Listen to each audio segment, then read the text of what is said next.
السلام علیکم ورحمۃ اللہ وبرکاتہ. بسم اللہ الرحمن الرحیم. الحمد للہ رب العالمین والصلاة والسلام علی رسولہ محمد وعلی آلہ واصحابہ اجمعین. اما بعد. اعوذ باللہ من الشیطان الرجیم. بسم اللہ الرحمن الرحیم. یا ایھا الذین آمنوا قوا انفسکم واہلیکم نارا وقودها الناس والحجارة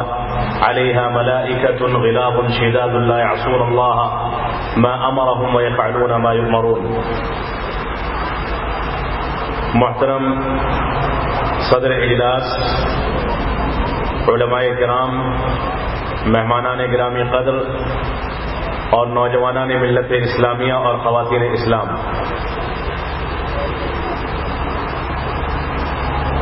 موضوع خطابت جیسا کہ آپ کے سامنے واضح ہے، اولاد کی اور نئی نسل کی تربیت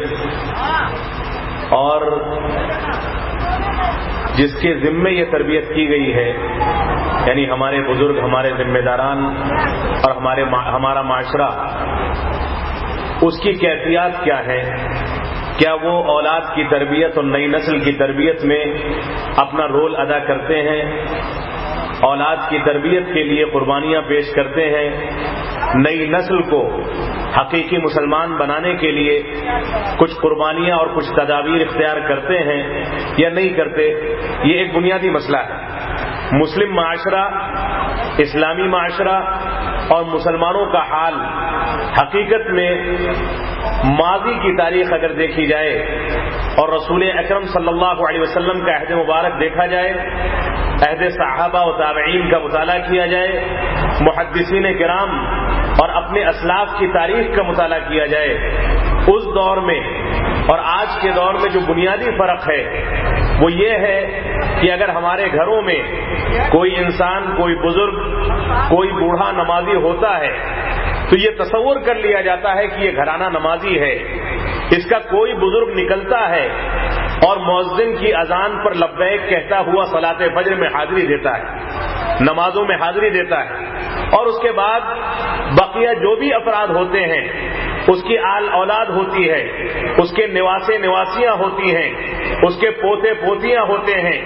اس کے اہل و عیال اور بیویاں ہوتی ہیں، یہ سارے کے سارے چاہے آرام کے ساتھ سوتے رہیں، نمازوں کی پابندی کریں نہ کریں، عشاء کے بعد اللہ کے رسول صلی اللہ علیہ وسلم کے سنت کے مطابق سوئیں یا نہ سوئیں، یا پوری رات وہ دوسری چیزوں میں گزار کر غیر اسلامی طریقہ اختیار کریں یا اس چیز کو ترک کریں یا نہ کریں،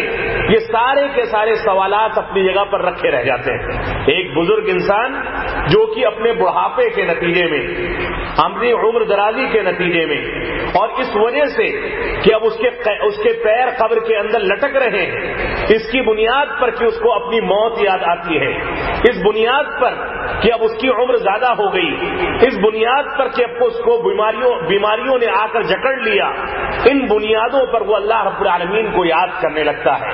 اللہ رب العالمین کی عبادت کرنے لگتا ہے، نمازوں کی ادائیگی کرنے لگتا ہے. لیکن نئی نسل کی تربیت، اپنی اولاد کی تربیت، اپنے گھرانے کو اسلامی رنگ میں ڈھالنے کی فکر اور اسی طرح سے قرآن و سنت کی پیروی کرتے ہوئے صحیح انداز سے اپنے خاندان کو، اپنے ماتحتوں کو، قرآن و سنت کے حاملین اور دعوے داروں کو، اور اسی طرح سے ان مسلمانوں کو جن مسلمانوں سے ان کا دنوں رات میں کئی مرتبہ سابقہ پڑتا ہے، ان سے وہ گفتگو کرتا ہے، ان سے لین دین کرتا ہے، ان سے تجارت کرتا ہے، ان کے ساتھ اٹھتا بیٹھتا ہے، ان کے ساتھ سوتا بیدار ہوتا ہے، کھاتا پیتا ہے، سارے معاملات کرتا ہے، لیکن دینی امور میں ان کی تربیت، دینی امور میں ان کی اصلاح، قرآن و سنت کی جانب ان کو بڑھانے اور قرآن و سنت کی جانب ان کو رجوع کرنے کے لیے، ان کے رجوع کے لیے وہ کسی انداز کی کاوشیں نہیں کرتا. یہ ہمارے دور کا المیہ ہے کہ ہمارے گھرانوں میں اس انداز کی پسمردگی اور اس انداز کا مردہ پن اور اس انداز کی بے حسی اور اس انداز کی سستی پائی جاتی ہے کہ ہمارے معاشرے میں پوری طرح سے غیر اسلامی رنگ نے اور غیر اسلامی جوکوں نے ہمارے معاشرے کو تباہ و برباد کر کے رکھ دیا ہے۔ رسول اکرم صلی اللہ علیہ وسلم کے عہد مبارک میں، صحابہ کرام کے مبارک دور میں، ہمارے اسلاف کے دور میں، اور ان سارے ادوار میں جن ادوار میں مسلمانوں نے ترقیاں کی، جن ادوار میں مسلمانوں کو ہر جگہ فلاح و بہبود حاصل ہوا، جن ادوار میں مسلمانوں نے ہر جگہ پر اپنے قدموں کو جمایا، دوسروں کے آگے سر اٹھا کر کے گفتگو کی، آنکھوں میں آنکھیں ملائی، عزت کی زندگی گزاری، اور ان کی شخصیت ایسی مضبوط شخصیت سمجھی گئی اسی عمل پیرا ہونے کے نتیجے میں، اور کہ ان کو لوگ دیکھ کر ان کا احترام کرتے تھے۔ کون سے اسباب تھے کہ رسول اکرم صلی اللہ علیہ وسلم سے ساری دشمنیوں کے باوجود، ساری عداوتوں کے باوجود، اور ساری ہر قسم کی دشمنی اور ان کے خلاف سازشیں کرنے کے باوجود کفار و مشرکین مکہ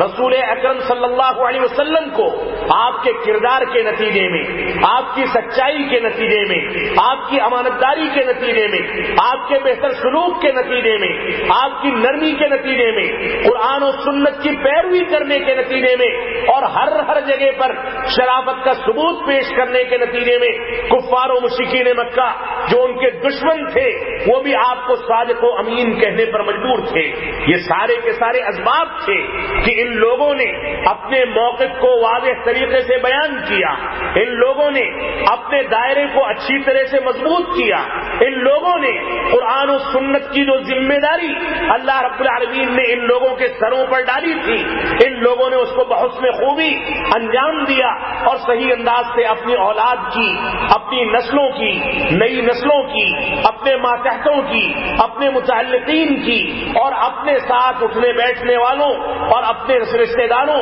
اور اسی طرح سے خاندان کے افراد کی اصلاح کی ذمہ داری بھی محفوظ کی۔ یہ لوگ یوں ہی جنگلی زندگی نہیں گزارتے تھے۔ موجودہ دور جو پرفتن دور ہے، موجودہ دور جس دور کے اندر انسان اگر اپنا ایمان بچا لے تو یہ بہت بڑی نعمت ہے۔ اس دور میں جب اسلام کے اوپر چاروں جانب سے حملے کیے جا رہے ہیں، یہ دور جس دور میں اسلام کو ہر انداز سے متہم کرنے کی کوشش کی جا رہی ہے، یہ دور اور پرفتن دور جس دور میں پوری دنیا کے مختلف علاقوں میں مسلمانوں کو جس انداز سے قتل و غارت گیری کر کے، ان کے اوپر ظلم و جور کر کے ان کو کاٹا اور مارا جا رہا ہے، اور جس انداز سے اسلام کے خلاف اتہام تراشیاں، مسلمان لیڈروں کے خلاف اتہام تراشیاں، ان کو قتل و خوریزی کے ذریعے تباہ و برباد کرنے اور ہر انداز کی سازشیں کرنے، یہاں تک کہ مسلمانوں کی خواتین کی عزت و آبرو کے ساتھ کھلواڑ کرنے، ان کی عبادت گاہوں کو منہدم کرنے اور ان کے شعائر کا مذاق اڑانے، اور اس انداز تک کی جرأتیں کر کے پوری دنیا میں مسلمانوں کو ان کا ٹھٹھا اڑا کر کے، ان کا مذاق اڑا کر کے ذلیل و خوار کرنے کی کوشش کی جا رہی ہے۔ اگر ہم نے ایسے دور میں عقل کے ناخن نہیں لیے، اگر ایسے دور میں ہمارے کان پر جوں نہیں رہے گی، ایسے دور میں ہم نے قرآن و سنت کی جانب رجوع نہیں کیا، تو اللہ رب العالمین کی سنت، اللہ رب العالمین کا طریقہ، اللہ رب العالمین کا دستور، اور اللہ رب العالمین نے ماضی کی تاریخ میں جو مثالیں قائم کی ہیں اور جس انداز سے عبرت پہنچانے کی ہم کو تنبیہ فرمائی ہے، وہ یہی رہا ہے کہ اگر کوئی قوم اللہ رب العالمین کی نہیں بنتی ہے، کوئی قوم قرآن و سنت پر عمل پیرا نہیں ہوتی ہے، کوئی قوم اور ایسی قوم جس کو قرآن و سنت کا مکلف بنایا گیا، جس کو قرآن و سنت سے قربت اختیار کرنے کا حکم دیا گیا، جس کو قرآن و سنت کا شعور دیا گیا، جس کو یہ بتایا گیا کہ کس انداز سے جاگنا ہے، کس انداز سے سونا ہے، کس انداز سے کھانا اور پینا ہے، کس انداز سے لین دین کرنا ہے، کس انداز سے نمازوں کی ادائیگی کرنی ہے، کس انداز سے تلاوت کلام پاک کرنی ہے، کس انداز سے چلنا ہے، کس انداز سے لیٹنا ہے، کس انداز سے بیٹھنا ہے، جس قوم کو مخاطب کر کے زندگی کے تمام مراحل کے اندر اس کا گائیڈنس کیا گیا، اس کو تربیت دی گئی، اس کے لیے دائرے عمل بنایا گیا اور وہ قوم سمجھتی ہے کہ یہ چیزیں کیوں بنائی گئیں، اگر اس کے باوجود یہ قوم قرآن و سنت سے دوری اختیار کرے گی، یہ قوم قرآن و سنت سے بیزار ہو جائے گی، یہ قوم نمازوں کو ترک کرنے کی مرتکب ہوگی، یہ قوم قرآن مجید کو بالائے طاق رکھ دے گی، یہ قوم اس غیر اسلامی زندگی گزارے گی۔ تو ایسی صورت میں اللہ رب العالمین کا دستور اور ضابطہ یہ ہے کہ وہ ایسی قوموں کو نیست و نابود کر کے ایسے افراد کو پیدا فرماتا ہے جو اللہ رب العالمین کی اطاعت کرے، اللہ رب العالمین کی فرمانبرداری کرے، اللہ رب العالمین کے بتائے ہوئے دستور کے مطابق زندگی گزارے۔ تو آج کا پرفتن دور اور وہ دور جس دور میں ہمارے اسلاف نے زندگی گزاری، اگر دقت نظری سے مطالعہ کیا جائے تو اس دور میں صورتحال یہ تھی کہ خود اللہ کے نبی صلی اللہ علیہ وسلم، خود صحابہ کرام بھوکے اور پیاسے سویا کرتے تھے۔ ابو داؤد کی روایت میں ملتا ہے کہ اللہ کے نبی صلی اللہ علیہ وسلم نے ابو بکر صدیق اور عمر بن خطاب رضی اللہ تعالی عنہما کو دیکھا کہ مدینہ کی گلیوں میں ٹہل رہے ہیں۔ انہوں نے دریافت کیا، علامہ البانی نے حدیث کو صحیح قرار دیا ہے، دریافت کیا کہ معاملہ کیا ہے، ماجرا کیا ہے کہ تم لوگ اس وقت بے چین اور اس طرح سے پریشان ہو کر گلیوں میں ٹہلتے نظر آتے ہو۔ ان دونوں نے کہا کہ اللہ کے نبی صلی اللہ علیہ وسلم، ہمارے گھر میں کھانے کے لیے، ہمارے گھر میں پینے کے لیے کوئی چیز نہیں تھی، ہم بھوکے تھے، پیاسے تھے، ہمارا حلق جو سوکھا جا رہا تھا، کلیجہ سوکھا جا رہا تھا، ہماری آنتیں، ہمارا کلیجہ ہمارے منہ کو آ رہا تھا، جس کے نتیجے میں ہم باہر نکلے ہیں کہ کوئی صاحب سرمایہ، کوئی صاحب مال و ثروت اور اسی طرح سے کوئی ایسا انسان مل جائے جو ہمارے لیے کھانے پینے کا انتظام کر دے۔ اللہ کے نبی صلی اللہ علیہ وسلم نے ہمارے سارے خاندان، ہماری آل اولاد، ہمارے پورے کے پورے قبیلے،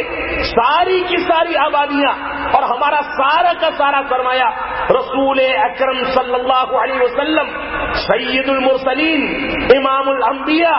صلی اللہ علیہ وسلم پر قربان جائے۔ آپ نے فرمایا کہ اللہ کی قسم، اس ذات کی قسم جس کے ہاتھ میں میری جان ہے، تم دونوں کو جس چیز نے نکالا ہے اسی چیز نے مجھ کو بھی نکالا ہے، میں بھی بھوکا ہوں، میں بھی پیاسا ہوں۔ تو وہ دور آرام دہ دور نہیں تھا، وہ دور ایسا دور نہیں تھا جس دور میں ان لوگوں نے آرام کی زندگی گزاری ہو، ایسا دور نہیں تھا جس دور میں ان کو آرام و آسائش کے سامان ملے ہو۔ وہ دور تو ایسا دور تھا کہ امہات المومنین نے مطالبہ کر دیا کہ ہمارا نان و نفقہ بڑھا دیا جائے،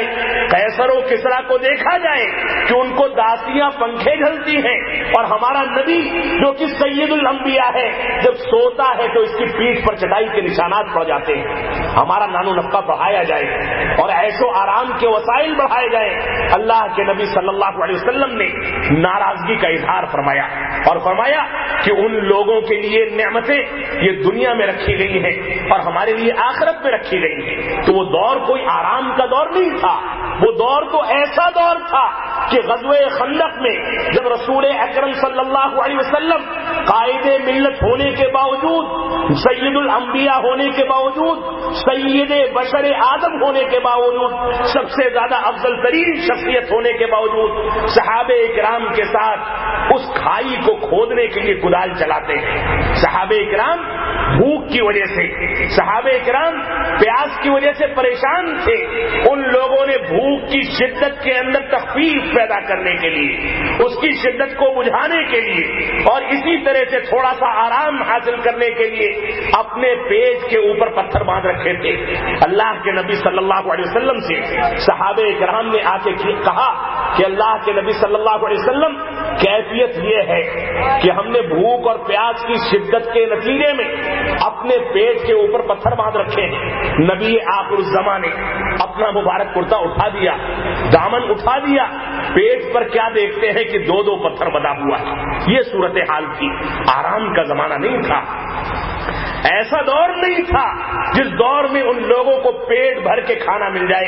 اما عائشہ فرماتی ہیں کہ ہمارے گھر میں 3 مرتبہ چاند دیکھنے کے باوجود چولہا نہیں جلتا تھا۔ ایک مرتبہ چاند دیکھتے تھے، پھر سے دیکھتے تھے، پھر سے دیکھتے تھے، ہمارے گھر میں چولہا نہیں جلتا تھا۔ صحابہ کرام نے پوچھا کہ 3 مہینے تک آپ لوگوں کا گزارا کیسے ہوتا تھا؟ انہوں نے فرمایا کہ علی الاسودین، 2 سیاہ چیزوں پر کھجور کھا لیتے تھے اور پانی پی لیا کرتے تھے. 3 مہینے تک ہمارا اسی طرح سے گزارا ہو جاتا تھا. اللہ کے نبی صلی اللہ علیہ وسلم جب امہات المومنین کے گھروں کا چکر لگاتے تھے اور ان کے پاس حال چال پوچھنے جاتے تھے تو بھوک کی شدت کے نتیجے میں رات میں کچھ نہیں ملا ہوتا تھا, رات میں کھانا نہیں کھایا ہوتا تھا. بھوک کی شدت کے نتیجے میں اپنی بیویوں سے, ہماری ماؤں سے پوچھتے تھے کہ تمہارے گھروں میں کھانے کے لیے کوئی چیز ہے؟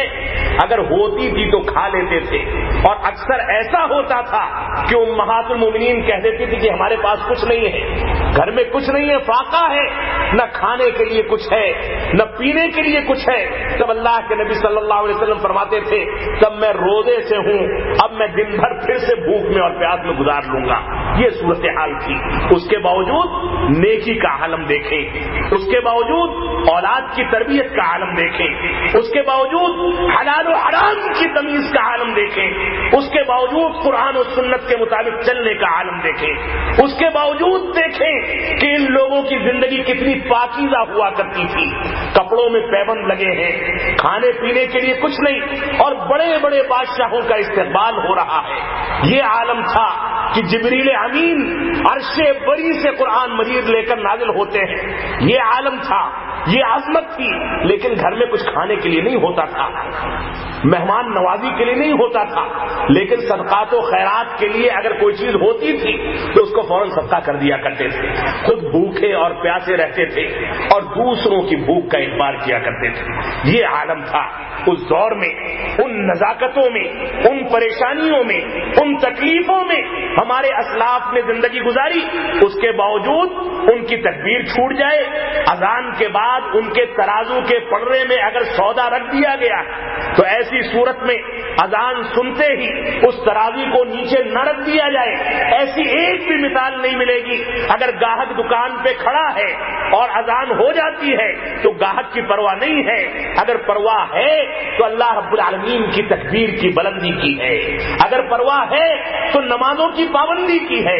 اگر پرواہ ہے تو اس بات کی ہے کہ مؤذن نے صدائیں پکار دی ہیں, اب قرآن و سنت کے حکم کے مطابق ہم کو مسجد میں حاضری دینی ہے. اللہ رب العالمین کے یہاں, اللہ رب العالمین کے دربار میں جا کر اس کے آگے رکوع اور سجدے کرنے ہیں, اس کو یاد کرنا ہے اور اس کے بتائے ہوئے حکم کے مطابق زندگی گزارنی ہے. تو وہ دور بڑی پریشانیوں کا دور تھا. اس کے باوجود ان کی زندگی حلال و حرام کے درمیان تمیز کی زندگی تھی. ان کی زندگی اچھے عادات و اطوار کی زندگی تھی. ان کی زندگی تواضع کی زندگی تھی. ان کی زندگی کا یہ عالم تھا کہ اما عائشہ نے اور صحابہ کرام نے اللہ کے نبی صلی اللہ علیہ وسلم سے کہا کہ اللہ کے نبی صلی اللہ علیہ وسلم آپ رات میں قیام اللیل کے اہتمام میں اپنے آپ کو اتنا ہلکان کیوں کرتے ہیں کہ آپ کے مبارک پیر میں ورم آ جاتا ہے. اتنے طویل سجدے, اتنا طویل رکوع. بسا اوقات اللہ کے نبی صلی اللہ علیہ وسلم ایک ایک شب میں 10 پارے پڑھ جایا کرتے تھے. سورہ توبہ کے اخیر تک سورہ فاتحہ سے لے کر یہ تلاوت آپ کے قیام اللیل کی ہوتی تھی. اور صحابہ کرام کہتے ہیں کہ جتنا طویل قیام ہوتا تھا اتنا ہی طویل رکوع ہوتا تھا, جتنا طویل رکوع ہوتا تھا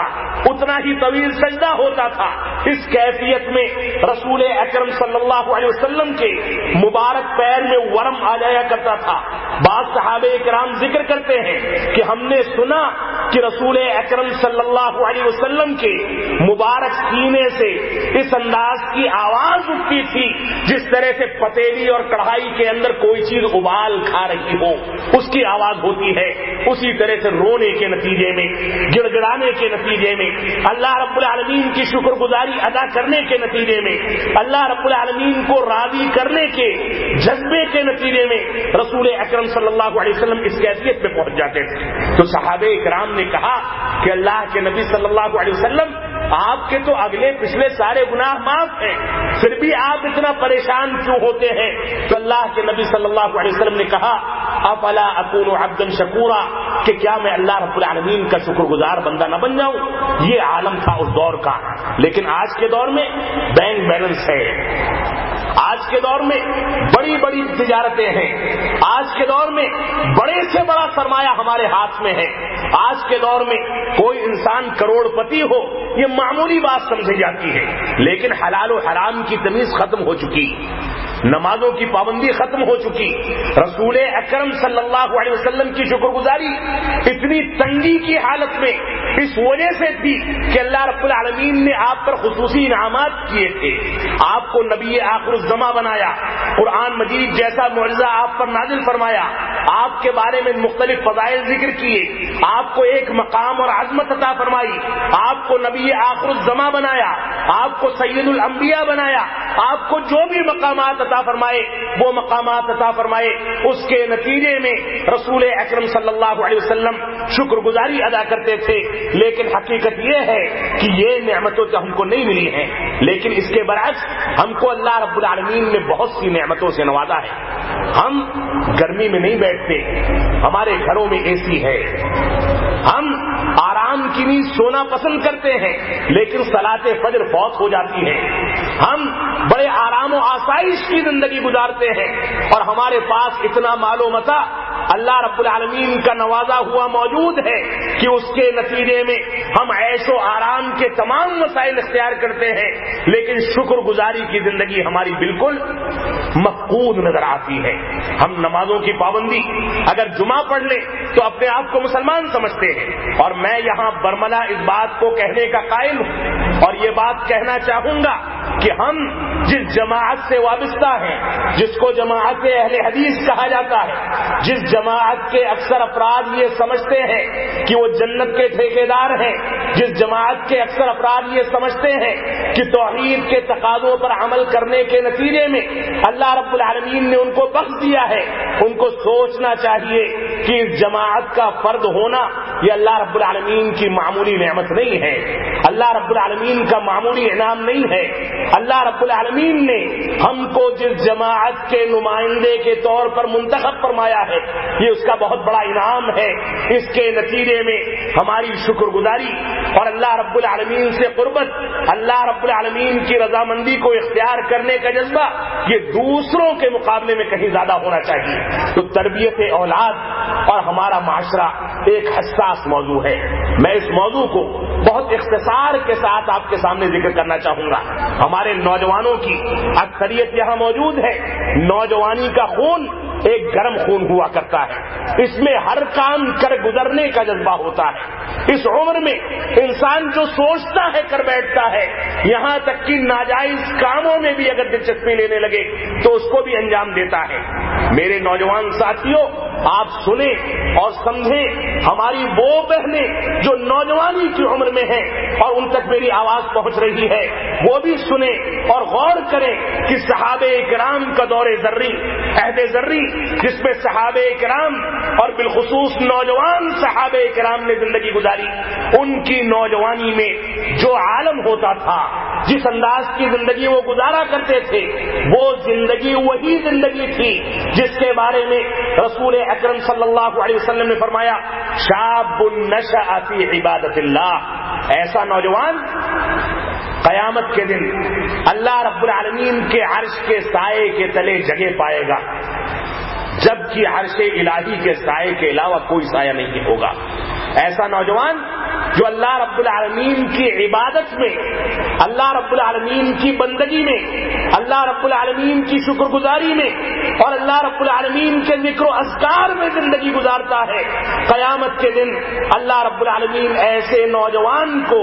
اپنے عرش کے سائے کے تلے جگہ دے گا. یہ اللہ رب العالمین کا بہت بڑا انعام ہے. لیکن وہ نوجوان کون ہوں گے؟ آج کے دور میں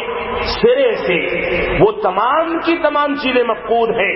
جن کا تعلق تربیت سے پایا جاتا ہے. ہمارے ماں باپ، ہمارے سرپرست، ہمارے بزرگ، ہمارے گھر کے ذمہ داران اس بات پر غور و فکر کریں اور اپنی گریبانوں میں جھانکیں کہ وہ نوجوان جو آج آپ کے بچے کی شکل میں نوجوانی کی عمر کو پہنچ چکا ہے، جو آپ کی بڑھاپے کی لٹیا بن چکا ہے، جو آپ کو کما کر کے دینے لگا، کیا آپ آپ نے اللہ رب العالمین کے حقوق کی ادائیگی کے لیے، اللہ رب العالمین سے قربت کے لیے، تقوی اور پرہیزگاری کو اختیار کرنے کے لیے، قرآن و سنت سے قربت اختیار کرنے کے لیے اس نوجوان کے لیے وقت دیا ہے کہ نہیں دیا؟ رسول اکرم صلی اللہ علیہ وسلم نے بتدریج، اسٹیپ بائی اسٹیپ اور اسی طرح سے زندگی کے تمام مراحل میں، بچپن کا مرحلہ ہو، ولادت سے پہلے کے مراحل ہو، ولادت کے بعد کے مراحل ہو، نوجوانی کی عمر ہو، بچپنے کی عمر ہو، ادھیڑ عمری ہو، بڑھاپا ہو، تمام کی تمام زندگی کے لیے، زندگی کے تمام مراحل کے لیے اللہ رب العالمین نے مستقل طور سے رسول اکرم صلی اللہ علیہ وسلم کی زبان مبارک سے ہم کو اصول اور دستور بتائے ہیں۔ رسول اکرم صلی اللہ علیہ وسلم کا فرمان ہے، اور یہ تربیت کا ایک بنیادی عنصر ہے۔ اللہ کے نبی صلی اللہ علیہ وسلم نے فرمایا کہ تنکح المرأة لأربع، عورت سے 4 اسباب کی وجہ سے شادی کی جاتی ہے، لمالہا ولجمالہا ولنسبہا ولدینہا فاظفر بذات الدین۔ رسول اکرم صلی اللہ علیہ وسلم فرماتے ہیں کہ عورت کو منتخب کیا جاتا ہے اپنی بیوی اور بہو کے طور پر، عورت کو اپنے گھر لانے کے لیے، لڑکی کو اپنی بیوی بنانے کے لیے جو اسباب دیکھے جاتے ہیں دنیا کے اندر، رشتہ داریاں کرنے کے لیے، منگنی کرنے کے لیے، ان اسباب میں 4 اسباب بنیادی ہیں۔ ایک تو اس کا مال و دولت دیکھا جاتا ہے کہ کتنے بڑے گھرانے کی اور کتنے مالدار گھرانے کی لڑکی ہے۔ اسی طرح سے اس کا حسن و جمال دیکھا جاتا ہے، اس کا نسب اور خاندان دیکھا جاتا ہے، اور اس کا دین، اس کی دینداری دیکھی جاتی ہے۔ اللہ کے نبی صلی اللہ علیہ وسلم فرماتے ہیں کہ اس کی دینداری کو ترجیح دے کر تم ظفریاب اور کامیاب ہو جاؤ۔ دینداری کو ترجیح دو۔ لڑکی اگر جو آنے والی ہے وہ لڑکی اگر نیک ہے تو اس کی نیکی کی خوبصورتی خاندان کو جوڑنے کے کردار کو ادا کرنے میں، خاندان میں میل محبت پیدا کرنے میں، خاندان میں الفت پیدا کرنے میں، خاندان میں خوبصورتی پیدا کرنے میں، خاندان کے اندر اختلافات کو ختم کرنے میں اس کی دینداری کی خوبصورتی اتنا کردار ادا کرے گی، اس کے حسن جمال کی خوبصورتی ادا نہیں کر سکتی، مال و دولت کی خوبصورتی ادا نہیں کر سکتی۔ مال و دولت لے کر بہت سی لڑکیاں آتی ہیں، حسن و جمال لے کر بہت سی لڑکیاں آتی ہیں، اونچے اونچے خاندان کی بہت سی لڑکیاں آتی ہیں، لیکن دینداری نہیں ہے، نماز کی پابندی نہیں ہے، تو ایسی صورت میں ساس بہو کے جھگڑے شروع ہو جاتے ہیں، ایسی صورت میں باپ اور بیٹے کی لڑائیاں شروع ہو جاتی ہیں، خاندان تباہ و برباد ہو جاتا ہے۔ لیکن تاریخ گواہ ہے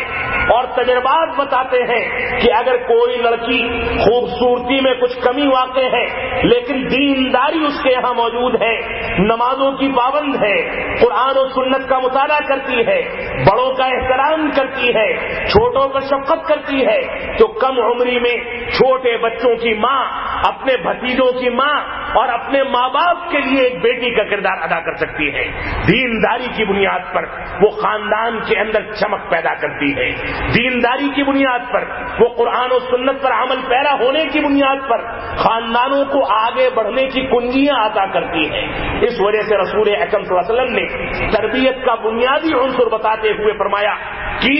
تم دیندار لڑکی کا انتخاب کر کے کامیابی حاصل کرو۔ یہ اتنا نہیں ہے، اللہ کے نبی صلی اللہ علیہ وسلم نے دینداری کو ترجیح دینے کے بعد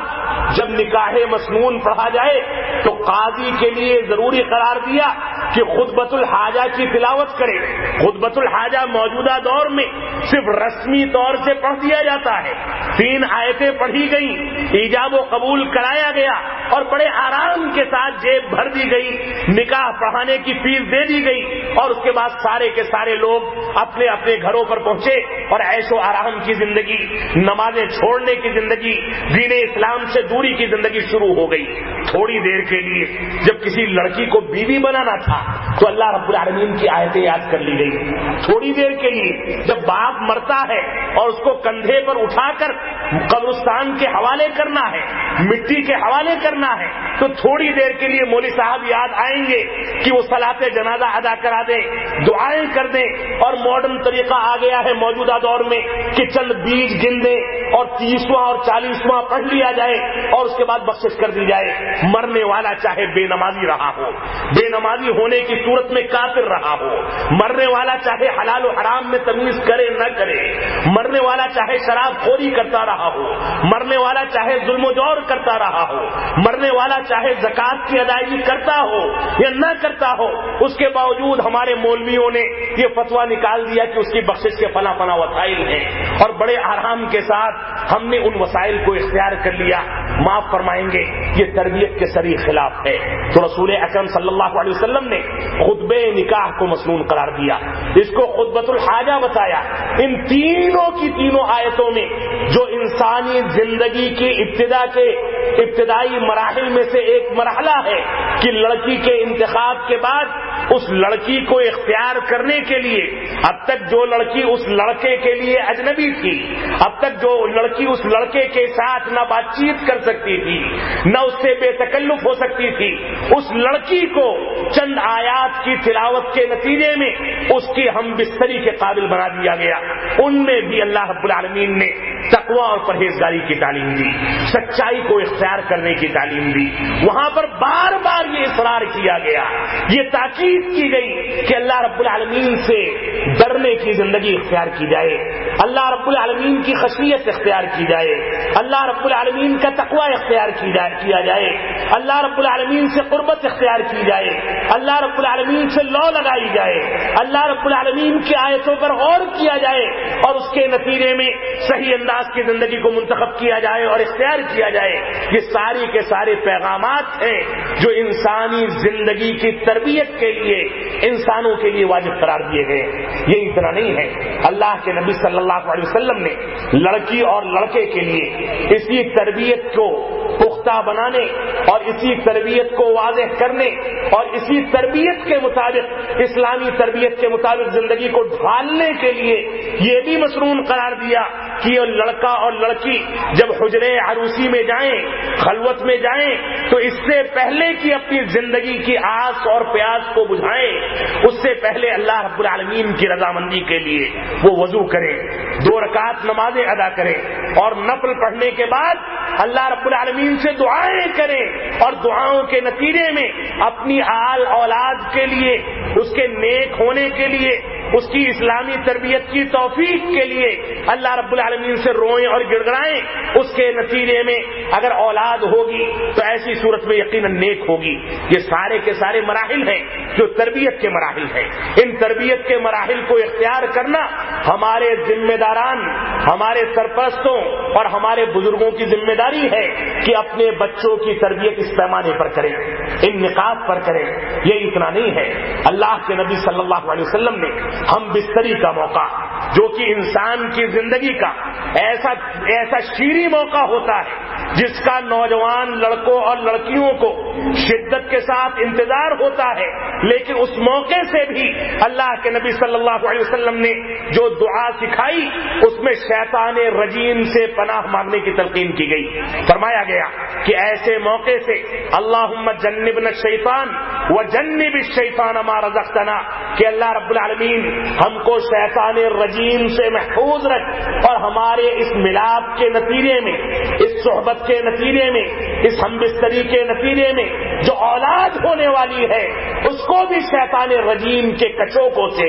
اور اس کے وسوسوں سے محفوظ رکھے۔ یہ اللہ رب العالمین کا حکم ہے، رسول اکرم صلی اللہ علیہ وسلم کا حکم ہے کہ تربیت کے ان پہلوؤں کو اختیار کیا جائے۔ میں سمجھتا ہوں کہ اگر ان 3 مواقف کو اختیار کر لیا جائے تو اولاد جو ہونے والی نسل ہے، جو آنے والی اولاد ہے، وہ یقیناً نیک پیدا ہوگی۔ اور محدثین کرام ذکر کرتے ہیں کہ جب ماں کے پیٹ میں حمل ٹھہرتا ہے اور 9 مہینے تک اللہ رب العالمین اس کو ماہواری سے، ناپاکی سے، اور اسی طرح سے منتھلی کورس جو اس کو آتا ہے، جس کے نتیجے میں وہ تلاوت کلام پاک سے دور ہوتی تھی، جس کے نتیجے میں وہ اللہ کے ذکر و اذکار سے دور ہوتی تھی، جس کے نتیجے میں وہ نمازوں سے دور ہوتی تھی، اللہ رب العالمین نے حمل کے دوران مسلسل 9 مہینے تک اس بچے کی ماں کو ان ان تمام کی تمام ناپاکیوں سے، ان آلائشوں سے محفوظ کر دیا، پاک و صاف کر دیا۔ محدثین کرام لکھتے ہیں اور فرماتے ہیں کہ ماں کے پیٹ میں جب حمل ہو تو عورت کو آزادی کے ساتھ خوش رہ کر اور اسی طرح سے آزادی کے ساتھ اپنے تمام اوقات کا استعمال کر کے اس کو اپنی ہونے والی اولاد کی خیر کے لیے، اس کے نیک ہونے کے لیے اور اس کی صحت کے لیے اور اس کے خیر کے لیے دعائیں کرنی چاہیے، کیونکہ ماں کی دعا یہ اولاد کے حق میں زیادہ قبول ہوتی ہے۔ ماں جو تکلیفیں اٹھا رہی ہے، ماں جس کے بارے میں رسول اکرم صلی اللہ علیہ وسلم نے فرمایا کہ جس نے 9 مہینے تک اپنے بچے کو اپنے پیٹ میں رکھ کر پالا،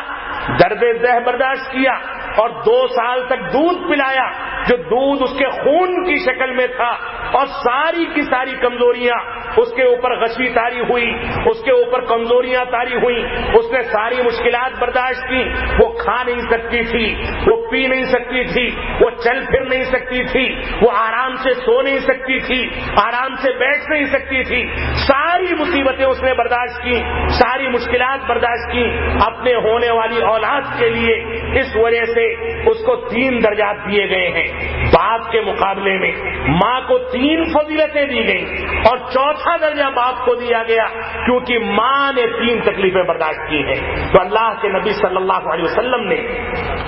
اور محدثین کرام نے ماؤں کو اپنی اولاد کی تربیت کے لیے ابھارا ہے اور ان کو اس بات پر ابھارا ہے کہ اپنی اولاد کے لیے دعائیں کریں، ان کی تربیت کا ساز و سامان کریں، اور اس کے بعد ولادت ہونے کے بعد رسول اکرم صلی اللہ علیہ وسلم نے بچے کی تربیت کے جو مراحل ذکر کیے ان میں بے شمار مراحل ہیں، اور ان میں سے ایک واضح حکم یہ ہے، اللہ کے نبی صلی اللہ علیہ وسلم نے فرمایا، صحیح مسلم کی غالباً روایت ہے کہ مروا اولادکم بالصلاۃ وهم ابناء 7 واضربوهم وهم ابناء 10 وفرقوا بین المضاجع۔ اللہ کے نبی صلی اللہ علیہ وسلم نے فرمایا کہ اپنی اولاد کو جب وہ 7 سال کی عمر کو پہنچ جائے تو اس کو نماز کا حکم دو۔ بالغ نہیں ہوا ہے بچے کے اوپر عبادت واجب نہیں ہوئی ہے، لیکن اس کے باوجود اللہ کے نبی صلی اللہ علیہ وسلم نے نماز کا حکم دینے کا حکم دیا، تلقین فرمائی،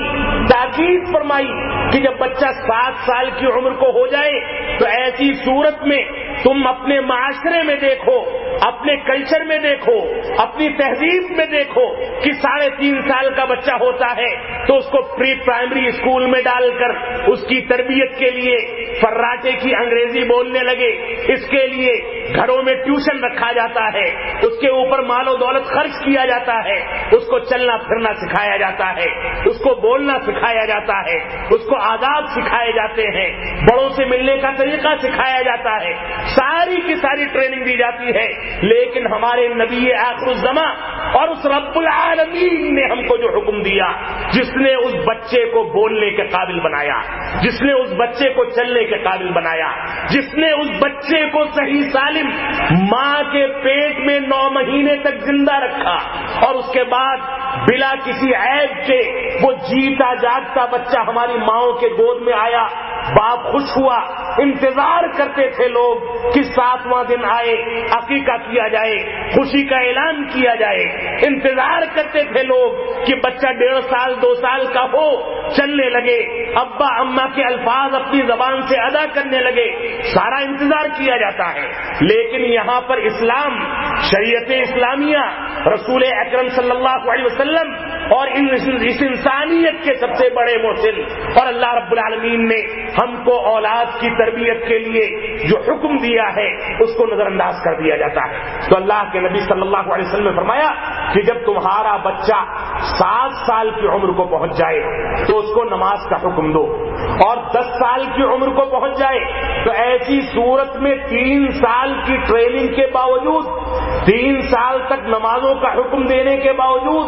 3 سال تک اللہ رب العالمین سے جوڑنے کے باوجود، 3 سال تک اس کو احکام نماز اور نماز کے مسائل سکھانے کے باوجود، 3 سال تک اس کا کان پکڑ کے اور ہاتھ پکڑ کے مسجد لے جانے کے باوجود، اگر وہ 10 سال کی عمر میں بھی نمازوں کو ادا نہیں کرتا تو ایسی صورت میں اللہ کے نبی صلی اللہ علیہ وسلم نے فرمایا اس کے خلاف تعذیبی کارروائی کی جائے، اس کو مارا جائے، اس کے خلاف سختی کی جائے، اس کے سامنے یہ واضح کر دیا جائے کہ یہ مسلمانوں کا گھرانہ ہے، غیر مسلموں کا گھرانہ نہیں ہے، غیر مسلموں کا گھرانہ نہیں ہے کہ یہاں لوگ گھوڑا بیچ کر سوتے رہیں، نمازوں کے لیے بیدار نہ ہو۔ یہ غیر مسلموں کا گھرانہ نہیں ہے کہ یہاں لوگ بیدار ہو کر نمازیں ادا نہ کریں۔ یہ غیر مسلموں کا گھرانہ نہیں ہے کہ ہمارے گھروں کے کمپیوٹروں سے، ہمارے گھروں کے ٹیلی ویژن سے، ہمارے گھروں کے موبائل فون سے گانے بجانے کی آوازیں تو نکلے لیکن اذان کی آواز ہمارے گھروں میں نہ آئے، تلاوت کلام پاک کی آواز ہم نہ سن سکے۔ تو اللہ کے نبی صلی اللہ علیہ وسلم نے فرمایا کہ 10 سال کی عمر کے باوجود اگر وہ نماز ادا نہیں کرتا ہے تو ایسی صورت میں اس کے خلاف سختی کی جائے۔ 3 سال کا عرصہ انسان کے لیے تربیت کا عرصہ ہے۔ 3 سال کی مدت کوئی معمولی مدت نہیں ہوتی۔ انسان سلیقے کی زندگی 3 سال نہیں 3 مہینے، 3 مہینے نہیں 3 دن، اور 3 دن نہیں، اگر وہ 3 گھنٹے تک بھی کسی بات کی تربیت حاصل کرنے کے لیے دل و جان کے ساتھ اپنی قربانی پیش کرے، اللہ رب العالمین سے روئے اور گڑ گڑائے، صرف 3 منٹ کے لیے بھی 24 گھنٹے میں یہ قربانی دیتا ہے تو ایسی صورت میں وہ تزکیہ نفس کر سکتا ہے، اپنے دل کو آلائشوں سے اور گناہوں سے پاک کر سکتا ہے، اپنے آپ کو قرآن و سنت سے قریب کر سکتا ہے۔ لیکن اسلام نے جو تربیت کی مدت قرار دی ہے وہ 3 سال کی مدت ہے۔ اس مدت کے درمیان اگر انسان اپنے بچے کو کچھ سکھاتا ہے تو یہ سکھانا ہے کہ سجدہ صرف اللہ رب العالمین کے لیے کیا جائے،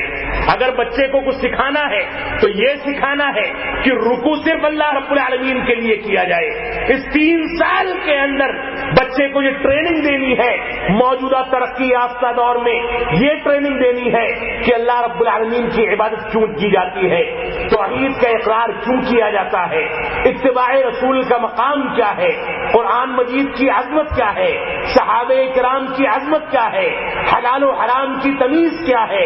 بڑوں کے آداب کیا ہیں، چھوٹوں پر شفقت کیا ہے۔ یہ سارے کے سارے آداب اس بچے کو اگر بچپن سے سکھائے گئے تو نماز پڑھنے کے نتیجے میں وقت کی پابندی اس کو آئے گی، نماز پڑھنے کے نتیجے میں اس کے دل میں تواضع اور انکساری پیدا ہوگی، نماز پڑھنے کے نتیجے میں وہ اپنے رب اپنے مولائے حقیقی کو پہچانے گا، نماز پڑھنے کے نتیجے میں وہ اپنے ماں باپ کی قدر و منزلت کو سمجھے گا، نماز پڑھنے کے نتیجے میں اس کے سجدہ اس کی پیشانی جب زمین پر ٹکے گی تو اس کے یہاں سے گھمنڈ ختم ہوگا، کبر و غرور ختم ہوگا، نماز پڑھنے کے نتیجے میں اس کے یہاں آداب اور سلیقے کی زندگی پیدا ہوگی، نماز پڑھنے کے نتیجے میں وہ پنکچوئل بنے گا، اوقات کی پابندی کرے گا۔ یہی اسباب ہے کہ عمر بن خطاب رضی اللہ تعالیٰ عنہ نے اپنے دور خلافت میں اپنے تمام گورنروں کو، تمام کارندوں کو یہ خطاب لکھا، یہ رسالہ بھیجا، یہ خط روانہ کیا کہ سارے کے سارے لوگ اپنی حکومتوں کا نظام، اپنے دستور کا نظام، اپنے آفسوں کا نظام اور جو بھی حکومت کرتے ہیں، جو بھی نظام چلاتے ہیں، اس کا سارا بندوبست یہ نمازوں کے اوقات کی ترتیب پر رکھا جائے، صلاۃ فجر کا لحاظ کر کے، صلاۃ ظہر کا لحاظ کر کے، دوسری نمازوں کا لحاظ کر کے۔ جب انسان نمازوں کی پابندی کرتا ہے تو ایسی صورت میں وقت کا پابند بنتا ہے۔ اور آپ اس بات کو سمجھ سکتے ہیں کہ موجودہ دور میں انسان کی ترقی کا سب سے بڑا راز یہ ہے کہ انسان وقت کی پابندی کرنے لگے، اور موجودہ دور میں بدقسمتی سے مسلمان وہ قوم ہے جو وقت کی پابندی کے بارے میں قرآن و سنت کی تعلیمات کے باوجود وہ سب سے زیادہ کوتاہ نظر آتی ہے۔ دوسری اقوام کو آپ دیکھیں فجر کے پہلے جاگ جائیں گے، دوسری اقوام کو آپ دیکھیں اگر گھر میں موت بھی ہو گئی ہے تو ان کی تجارت بند نہیں ہوتی، دوسری اقوام کو آپ دیکھیں کہ اگر ان کے گھر میں کوئی مصیبت پڑی ہے تو اس کے باوجود اپنے دستور العمل میں کسی انداز کی تبدیلی نہیں کرتے۔ لیکن ہم مسلمان ہیں، ہم کو اللہ رب العالمین نے آداب سکھائے ہیں، موت پر جو غم کا اظہار کرنا ہے اس کے بھی آداب ہیں، زندگی کیسے گزارنی ہے اس کے بھی آداب ہیں، کب بیدار ہونا ہے، کب سونا ہے، اس کے بھی آداب ہیں، اور قضائے حاجت کے لیے کیسے جانا ہے اس کے بھی آداب ہیں۔ ساری کی ساری چیزوں کو الف سے لے کے یا تک، انسان کیسے جاگے، کیسے سوئے، انسان کس کروٹ لیٹے، انسان پانی کیسے پیے، انسان کیسے سوئے اور کس انداز سے بیٹھے، انسان کھانے پینے کے کون سے آداب کا خیال کرے، انسان کس انداز کی زندگی گزارے، پانی کتنی سانسوں میں پیے، قضائے حاجت کے لیے کیسے بیٹھے، استنجا کیسے کرے، میدان میں جانا ہو تو کس جانب رخ کر کے بیٹھے اور کس جانب سے احتراز کرے، یہ سارے کے سارے آداب اسلام نے ہم کو اس طرح سے سکھا دیے ہیں جیسے ایک ماں اپنے بچے کو انگلی پکڑ کر کے چلنا سکھاتی ہے، پیشاب پخانا کرنا سکھاتی ہے۔ یہی اسباب ہے کہ جب یہود و نصارہ نے مذاق اڑایا، ٹھٹھا اڑایا صحابہ کرام کے سامنے اور کہا کہ تمہارا نبی کیسا نبی ہے کہ وہ تو تم کو قضائے حاجت اور استنجا کرنے کے آداب بھی بتاتا ہے، ان چیزوں کے آداب بتانے کی ضرورت نہیں ہے۔ تو صحابہ کرام نے کہا کہ ہاں ہمارا نبی ایسا ہی شفیق و مہربان ہے، ہمارا نبی ہماری خیر خواہی کے لیے، ہماری فلاح و بہبود کے لیے، ہماری ترقی کے لیے، ہم کو حقیقی انسان بنانے کے لیے اس انداز کی زندگی گزارنے کا حکم دیتا ہے جس طرح سے ماں اپنے بچے کو پکڑ کر کے چلاتی ہے۔ ہمارے نبی کا مقام اتنا اونچا ہے، اس کی عظمت اتنی بلند ہے کہ وہ ہم کو ساری کی ساری چیزیں سکھاتا ہے۔ تمہارے نبی نے سکھائی ہو نہ سکھائی ہو، تمہارے قائدین سکھاتے ہو نہ سکھاتے ہو، لیکن ہمارا نبی ساری کی ساری چیزیں سکھاتا ہے۔ تو یہ صورتحال تھی۔ تو اسلام نے ہم کو زندگی کے تمام دائروں میں کوئی نہ کوئی گائیڈنس ضرور دیا ہے۔ اللہ کے نبی صلی اللہ علیہ وسلم نے فرمایا کہ جب بچہ 7 سال کی عمر کا ہو جائے تو اس کو نماز پڑھنے کا حکم دو، 3 سال تک اس کی ٹریننگ اور تربیت کرو، اور اس کے باوجود ٹریننگ نہیں ہو پاتی ہے تو ایسی صورت میں اس کو 10 سال کی عمر میں مارو اور اس کے ساتھ سختی کرو، اس کے سامنے یہ واضح کر دو کہ کفار کا گھرانہ نہیں ہے کہ نمازیں چھوڑ کر یہاں پر زندگی گزارنے کا موقع مل جائے۔ یہاں پر اگر زندگی گزارنی ہے تو اللہ رب العالمین کو یاد کرنا ہوگا، یہاں پر اگر زندگی گزارنی ہے تو تلاوت کلام پاک کرنی ہوگی، یہاں پر اگر زندگی گزارنی ہے تو صحیح معنی میں مسلمان بننا ہوگا۔ اس کے سامنے یہ واضح کر دیا جائے، اور یہ بھی فرمایا وَفَرِّقُوا بَيْنَ الْمَضَاجِعِ، بچوں کے بستروں کے درمیان تفریق پیدا کر دو، اخلاقی تعلیم دینے کے لیے، ان کو بدخلقی سے دور رکھنے کے لیے 10 سال کی عمر میں ان کے بستر الگ کر دیے جائیں، امکان ہو تو کمرے الگ کر دیے جائیں، ان کے اندر مستقل مزاجی پیدا کرنے کے لیے اسلام نے 10 سال کی عمر سے ان کو الگ تھلگ رہنے کا حکم دیا۔ جب وہ الگ تھلگ رہے گا تو اپنی زندگی کے فیصلے کرے گا، جب وہ الگ تھلگ رہے گا تو خود فیصلہ کرنے کی قوت پیدا ہوگی، جب وہ الگ تھلگ رہے گا تو اس کے اندر سنجیدگی پیدا ہوگی، جب وہ الگ تھلگ رہے گا اور دور سے اس پر نگاہیں رکھی جائیں گی تو ایسی صورت میں اس کے اندر اعتماد پیدا ہوگا اور وہ ایک شخصیت کی شکل میں ابھرے گا اور سامنے آئے گا۔ یہ اسلام کی تربیت کا بنیادی عنصر ہے۔ یہ 3 مراحل، یہ 4 مراحل، یہ 5 مراحل جو میں نے آپ کے سامنے بیوی کے انتخاب سے لے کر بچے کی 10 سال کی عمر تک کے بتائے ہیں،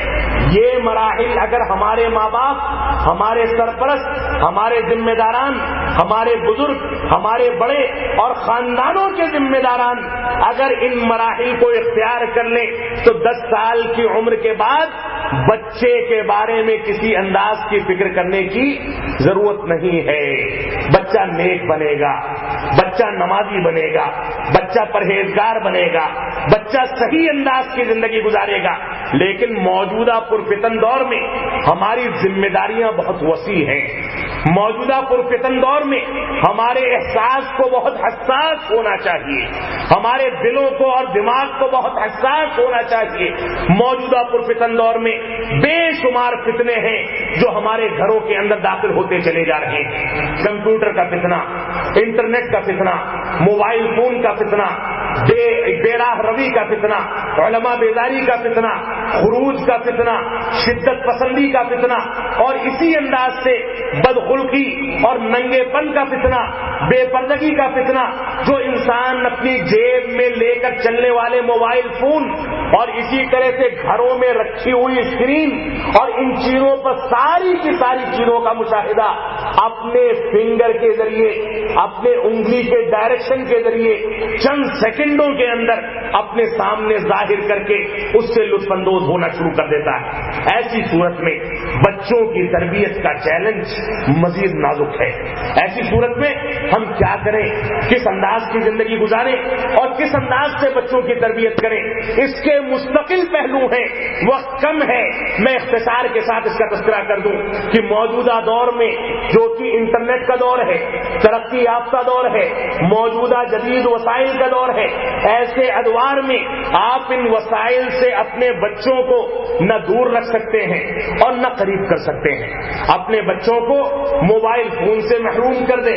اپنے بچوں کو کمپیوٹر سے محروم کر دیں، اپنے بچوں کو بسا اوقات ٹیلی ویژن سے محروم کر دیں۔ یہ ساری کی ساری چیزیں بچوں کے اوپر منفی اثر بھی ڈالتی ہیں کہ اگر گھر میں وہ محروم ہے تو پڑوس میں جا کر دیکھے گا، گھر میں محروم ہے تو دوستوں کے موبائل فون میں دیکھے گا، گھر میں محروم ہے تو اجتماعی شکل میں دیکھے گا، اور جو خرابی اس کی ذات کے ساتھ محدود تھی وہ اس کے دوستوں کے ساتھ شیئر کرنے کے نتیجے میں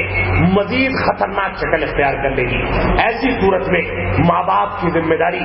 سرپرستوں کی ذمہ داری، ذمہ داران کی جو ذمہ داری ہے وہ کیا ہے؟ ایسی صورت میں بچوں کے لیے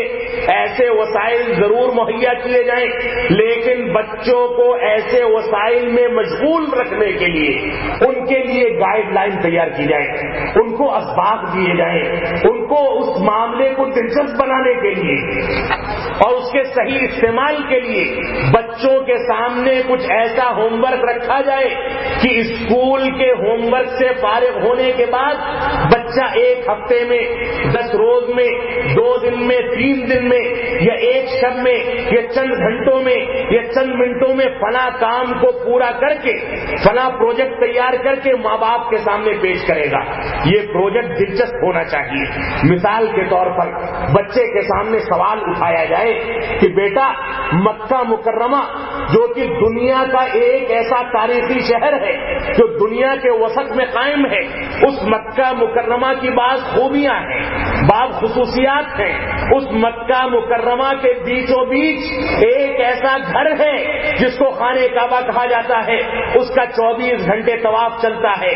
12 مہینے طواف چلتا ہے۔ اس کی تاریخ میں ایسے واقعات بھی پائے جاتے ہیں کہ وہاں پر سیلاب آیا تو لوگوں نے اس کے باوجود اس کا تیر کر طواف کیا، لوگ طواف سے باز نہیں آئے، دور نہیں ہٹے، وہ دلچسپی کم نہیں ہوئی۔ ایسی صورت میں اتنی مقدس ترین سرزمین اس مکہ مکرمہ کے بارے میں مجھ کو 1 گھنٹے کے اندر ایک پروجیکٹ تیار کر کے دو کہ مکہ کا رقبہ کتنا ہے، خانہ کعبہ کا حجم کیا ہے، اس کی اونچائی کیا ہے، اس کی چوڑائی کیا ہے، اس کی خوبیاں کیا ہیں، اس کے بارے میں سائنسدانوں کا کہنا کیا ہے، اس کے بارے میں دنیا میں جو تحقیقیں کی گئی ہیں آب زمزم سے متعلق، خانہ کعبہ سے متعلق، مکہ مکرمہ سے متعلق، یہ ساری کی ساری چیزیں میں چاہتا ہوں کہ میرا بیٹا مجھ کو تیار کر کے دے۔ اس انداز سے بچے کو اچھے پروجیکٹس تیار کرنے کے لیے ان وسائل پر اور ان وسائل پر کام کرنے پر مجبور کیا جائے اور شوق دلایا جائے۔ اس کے نتیجے میں بچہ ماہر وسائل جدیدہ بھی بنے گا اور اسی طرح سے اس کے اندر جدید وسائل کو استعمال کرنے کا ہنر بھی پیدا ہوگا اور ساتھ ہی ساتھ اس کے ذریعے سے اسلامی معلومات حاصل کرنے کے نتیجے میں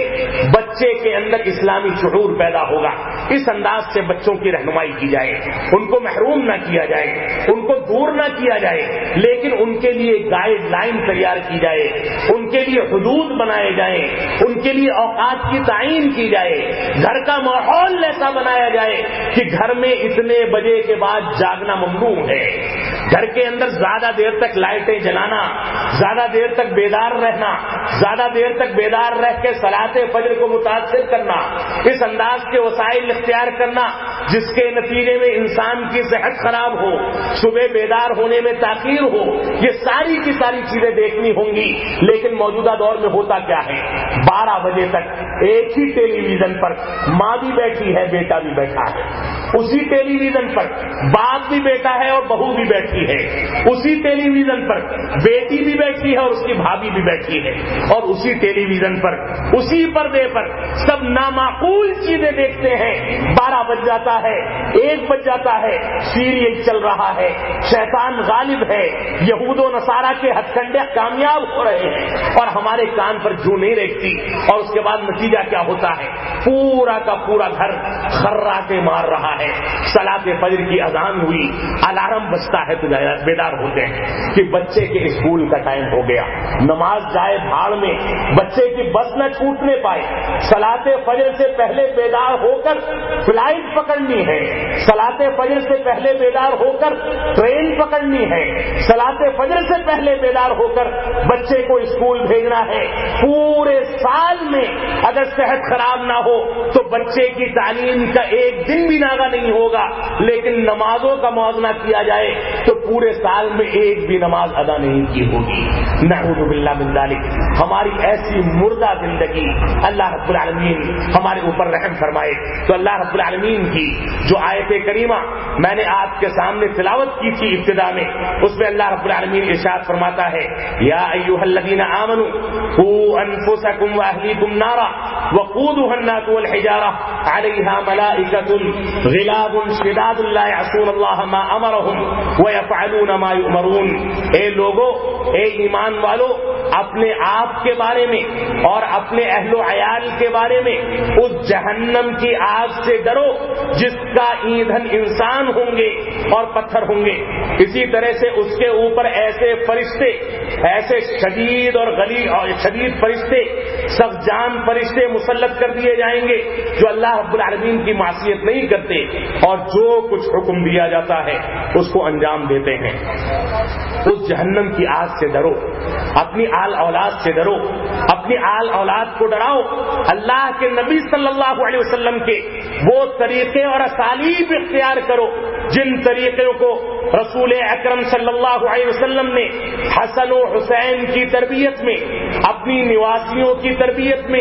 اپنی بیویوں کی تربیت میں، اپنی بچیوں کی تربیت میں، اپنی آل اولاد کی تربیت میں، اپنے صحابہ کرام کی تربیت کے لیے رسول اکرم صلی اللہ علیہ وسلم نے اختیار کیا تھا۔ آپ دیکھیں کہ اللہ کے نبی صلی اللہ علیہ وسلم نماز جمعہ کو ادا کرانے آتے ہیں، خطبہ جمعہ دینا ہوتا ہے، ایک کندھے پر حسن کو بیٹھایا ہے، ایک پر حسین کو بیٹھایا ہے، دونوں نواسے آپ کے کندھے پر بیٹھے ہیں، اسی حالت میں وعظ کر رہے ہیں، اسی حالت میں خطبہ دے رہے ہیں، اسی حالت میں تقریر کر رہے ہیں اور صحابہ کرام سن رہے ہیں، دونوں بچے کندھے پر بیٹھے ہوئے ہیں۔ یہ تربیت کا پہلو تھا، تربیت کا ایک گوشہ تھا کہ ان دونوں بچوں کو مسجدوں سے مانوس کرنے کے لیے، ان دونوں بچوں کو خطبات سے مانوس کرنے کے لیے، ان دونوں بچوں کو دیر تک مسجدوں میں بیٹھائے رکھ کر اور ان کو اکتاہٹ نہ پیدا ہونے دینے کے لیے رسول اکرم صلی اللہ علیہ وسلم نے ان کو اپنے کندھے پر بیٹھایا۔ بچے کو کندھے پر بیٹھا لیا جائے تو اکتاتا نہیں ہے، بچہ لطف اندوز ہوتا ہے، یہ ایک تربیت کا پہلو تھا۔ لیکن موجودہ دور میں بچہ مسجد میں آ جائے تو حرمت کا فتویٰ لگ جاتا ہے، بچے کو مسجد نہ لایا جائے، خواتین کو مسجد سے نہ جوڑا جائے، فتنے پیدا ہو جائیں گے، مارکیٹ میں جائیں خواتین، چھیڑ چھاڑ تک کے واقعات ہو جائیں، لیکن مارکیٹ سے نہیں روکا جاتا اور مسجدوں سے روکنے کے لیے ہمیں فتنے نظر آتے ہیں۔ نعوذ باللہ من ذالک، یہ تربیت کا پہلو ہے۔ تربیت کا یہ بھی پہلو ہے کہ اللہ کے نبی صلی اللہ علیہ وسلم نے یہاں تک فرمایا کہ اگر نماز با جماعت چل رہی ہے،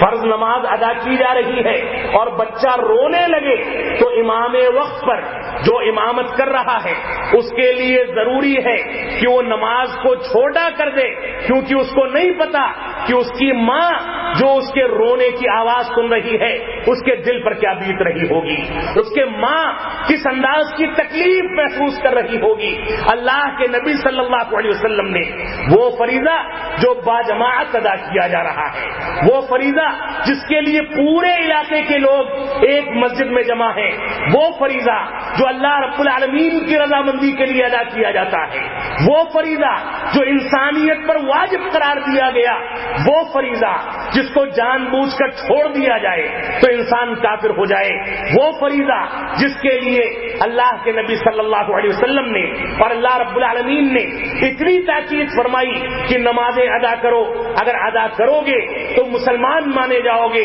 اور ادا نہیں کرو گے تو کافروں میں اور مشرکوں میں شامل ہو جاؤ گے، اور یہاں تک فرمایا کہ یہ نماز حد فاصل ہے انسان مسلمان اور غیر مسلم کے درمیان۔ اس فریضے کی انجام دہی کے لیے سارے کے سارے لوگ جمع ہیں، ایک بچہ روتا ہے، اس بچے کے آرام کے لیے، اس بچے کی تربیت کے لیے، اس بچے کی ٹریننگ کے لیے رسول اکرم صلی اللہ علیہ وسلم نے فرمایا کہ امام وقت نماز کو مختصر کر دے۔ یہ اتنا نہیں ہے، اللہ کے نبی صلی اللہ علیہ وسلم کا ایک واقعہ ذکر کیا جاتا ہے، صحیح سند سے ثابت ہے کہ آپ نے خلاف معمول باجماعت نماز ادا کراتے کراتے نماز کے ایک سجدے کو طویل کر دیا۔ صحابہ کرام کو تشویش ہوئی کہ اتنا طویل سجدہ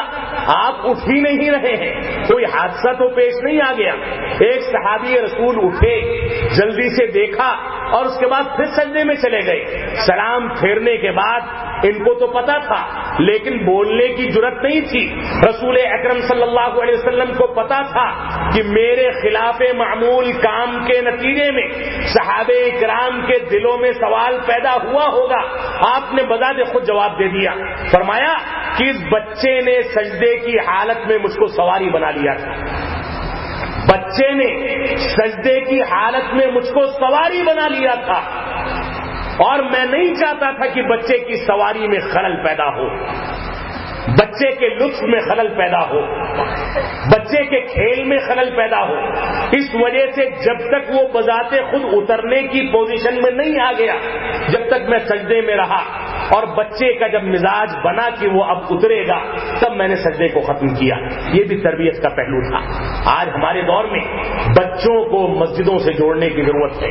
بچوں کی تربیت کے لیے اگر بچے مسجد سے جڑیں گے تو ایسی صورت میں بچوں کی تربیت ہوگی، بچے صحیح انداز سے قرآن و سنت کی پیروی کریں گے، قرآن و سنت کے احکام و مسائل کو سنیں گے اور قرآن و سنت کی پیروی کرنے کے نتیجے میں وہ حقیقی مسلمان بن سکیں گے۔ اس وجہ سے تربیت کے ان پہلوؤں کا خیال کرنا بھی ہماری بنیادی ذمہ داری ہے۔ اسی طرح سے اللہ کے نبی صلی اللہ علیہ وسلم کا فرمان ہے، الرجل راع فی اہلہ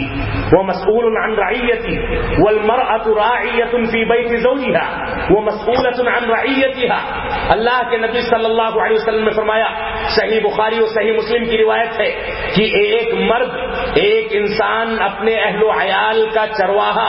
اور اس کا ذمہ دار ہے اور اپنی رعایا کا مسئول ہے۔ اس سے سوال کیا جائے گا کہ تمہارے بیٹے نماز نہیں پڑھتے تھے تو تم نے ان کو نماز کی تاکید کیوں نہیں کی؟ بہت سی روایتوں میں یہ تذکرہ ملتا ہے کہ باپ نماز پڑھ لیتا تھا لیکن بچہ نہیں پڑھتا تھا، تو آخرت میں اس کے بارے میں سوال کیا جائے گا کہ تم نے اپنے بچے کو نماز پڑھنے کا حکم کیوں نہیں دیا؟ یہ تربیت کا بنیادی عنصر ہے۔ اسی طرح سے فرمایا کہ عورت اپنے گھر میں گھر کی نگہبان ہے اور جو اس کی رعایا، جو اس کے ماتحت لوگ ہیں، ان کے بارے میں اس سے سوال کیا جائے گا۔ اس وجہ سے ہمیں اس ذمہ داری کو قبول کرنا چاہیے، اس کے بارے میں احساس پیدا کرنا چاہیے کہ ہم نے اپنی آل اولاد کی عقیدے توحید کی بنیاد پر کتنی تربیت کی۔ سب سے پہلے ان کو توحید سکھائی جائے۔ اللہ کے نبی صلی اللہ علیہ وسلم کا فرمان ہے، کل مولود یولد علی الفطرہ فابواہ یہودانی او ینصرانی او یمجسانی، یا بعض روایات میں ہے او یشرکانی، صحیح مسلم وغیرہ کی روایت ہے۔ فرمایا کہ ہر پیدا ہونے والا بچہ فطرت اسلام پر پیدا ہوتا ہے، کورے کاغذ کے مانند ہوتا ہے، لیکن اس کے ماں باپ اس کو یہودی بنا دیتے ہیں، اس کے ماں باپ اس کو نصرانی بنا دیتے ہیں، اس کے ماں باپ اس کو مجوسی بنا دیتے ہیں، اس کے ماں باپ اس کو مشرک بنا دیتے ہیں، اور اگر یہی ماں باپ موحد اور متبع سنت ہے تو ایسی صورت میں بچہ جو کورے کاغذ کی مانند ہے اس پر توحید کا درس لکھیں، اس پر اتباع رسول کا درس لکھیں، اس پر اسلامی تربیت کو چھاپیں، اس کے نتیجے میں اس کو مسلمان بنا سکتے ہیں۔ لہذا بچے کو مسلمان باقی رکھنا،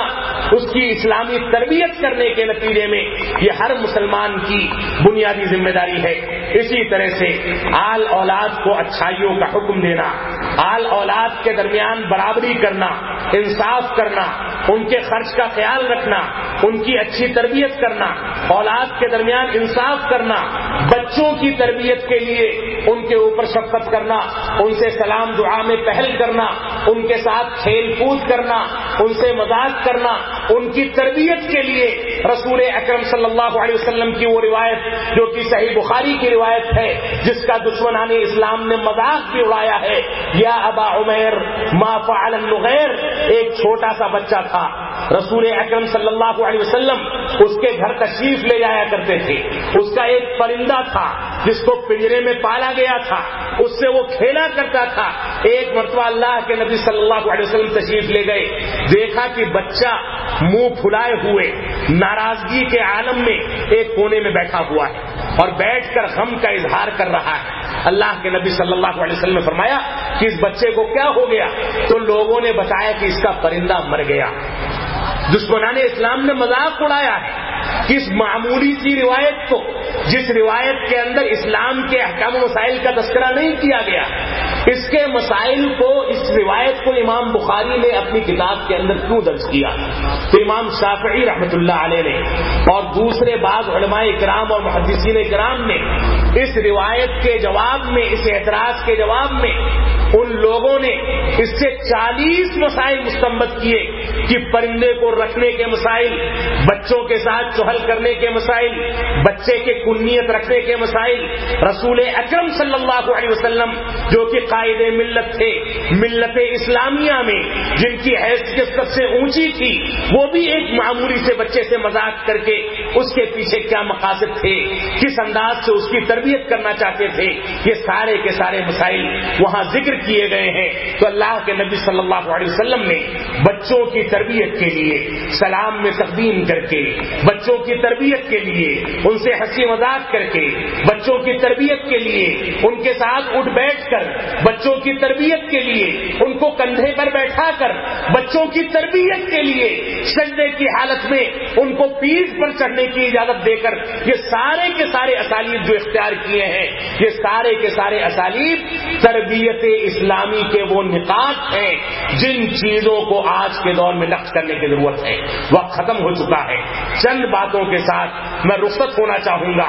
رسول اکرم صلی اللہ علیہ وسلم کی تربیت کے اسالیب میں سختی کا موقف، اسی طرح سے تربیت کے اسالیب میں مسلسل دعوت و تبلیغ کا موقف، تربیت کے اسالیب میں غصے کے اظہار کا موقف، تربیت کے اسالیب میں شفقت اور نرمی کا موقف، یہ سارے کے سارے مواقف پائے جاتے ہیں۔ مختلف اوقات میں انسان مختلف شخصیات کے ساتھ حالات کو دیکھتے ہوئے اسلام کے تئیں، اسلامی مثالوں کے تئیں اور اسی طرح سے قرآن و سنت کی مثالوں کو سامنے رکھ کر مختلف شخصیات کے ساتھ، مختلف قوتوں کے ساتھ، مختلف بڑے لوگوں کے ساتھ کس انداز کا اسلوب اختیار کرے، بچوں کے ساتھ کیا اسلوب اختیار کرے، بیویوں کے ساتھ کیا اسلوب اختیار کرے، کب اس کو ناراضگی کا اظہار کرنا ہے، کب شفقت کا اظہار کرنا ہے، کب نرمی کا اظہار کرنا ہے، کب اس کو کس انداز کو اختیار کرنا ہے، یہ سارے کے سارے